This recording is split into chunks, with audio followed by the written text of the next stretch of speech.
I'm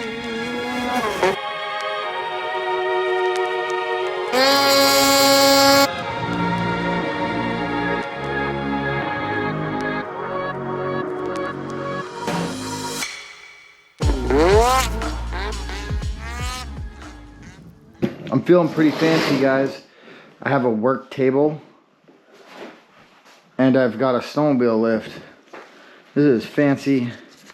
This is as fancy as I've gotten ever building something. So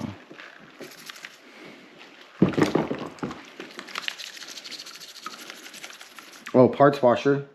I have a parts washer too here today. I got parts washer, snowmobile lift. Yeah, see all the oil on there? Gross. That's what you need parts washers for.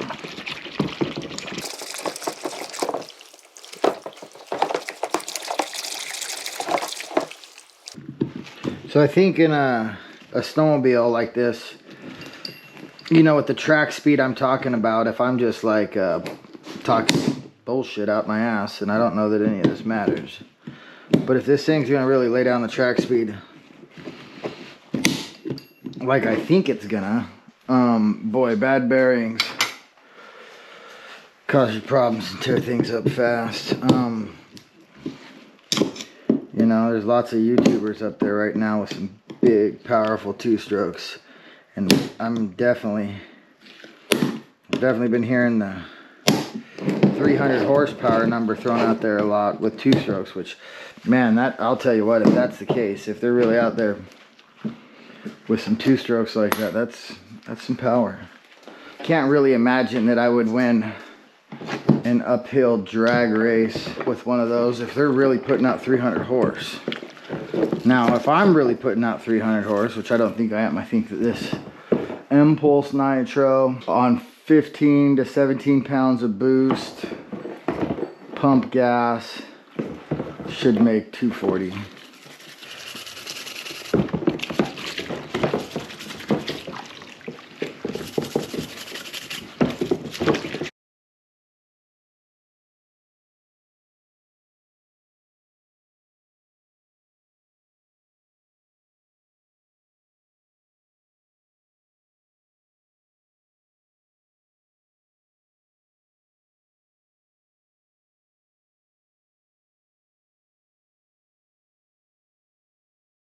Goes here like this.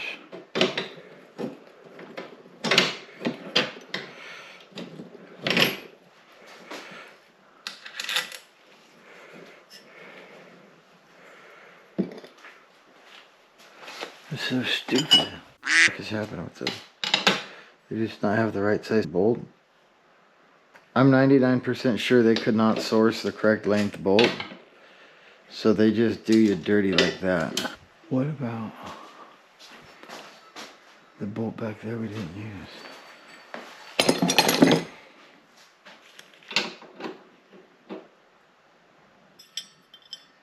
It's different. So I'm not sure what's happening here. This is stupid though. I know that.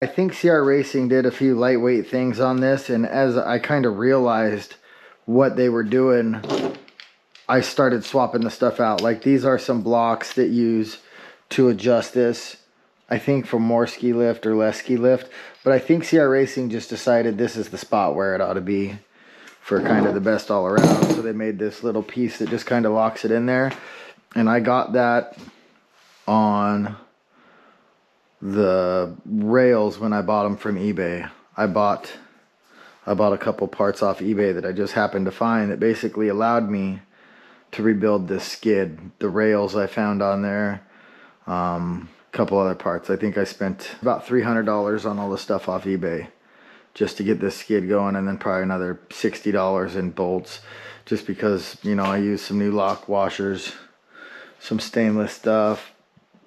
I did end up switching to a bolt I had instead of that weird thing they were doing there. The duct tape's just to hold on the spacers that I made and to hold the shafts in place because they fall out. I'm not trying to chase a bunch of stuff down. This does need to be repowder coated at some point, so I will get these powder coated. It's not that big of a deal to take this back apart when the sled's down some point. So yeah, I throw zip ties on there. You could probably even put a bolt in there if you wanted to, although one of these is a newer one of these was newer and one of these is older, and I mean, if you're going to use two of these, you really got to have them be the same length. So I wish I would have just got two new ones, but these bolts ended up not being in the same spot, and I hate the way that turned out, but it is what it is. But yeah, this is where we've ended up getting on this thing. So this is and then this was back here, but this is just a piece of steel. Like, this is a snowmobile. So if you're just throwing steel like for no reason at a snowmobile, that's kind of nuts. And this thing's heavy, I get it, but like, let's be at least somewhat considerate of the weight of this thing. I mean, you know, I guess that was probably a $2 part, and this is probably a $200 part. So